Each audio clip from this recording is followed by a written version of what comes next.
প্রতিটি গিটে গিটে এরকম শসা ধরাতে চান, তাহলে আজকের ভিডিওটি আপনার জন্য।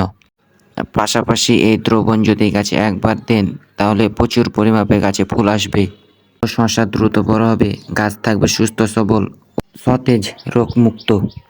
চলুন আর দেরি না করে দ্রবণ বানানো শুরু করা যাক। প্রথমে কিছু পাকা কলা চোকাকে টুকরো টুকরো করে কেটে নিই, এরপর অল্প পানি মিশিয়ে নিই। তারপর এতে যা মিশাতে হবে তা হচ্ছে চা পাতা। চা পাতা দেওয়া হলে 10 থেকে 15 মিনিট ভালোভাবে চুলায় ফুটিয়ে নিই। এরপর এই দ্রবণটি ছেঁকে নিয়ে 5 থেকে 7 দিন পর পর গাছের গোড়ায় দিতে হবে।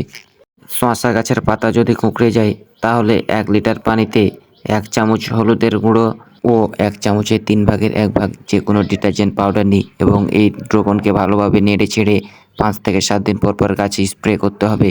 তাহলে পাতা কোঁকড়ানো রোগটা সেরে যাবে। আমার এই ভিডিও ভালো লাগলে চ্যানেলটাকে সাবস্ক্রাইব করে দিন। আশা করি উপকৃত হবেন।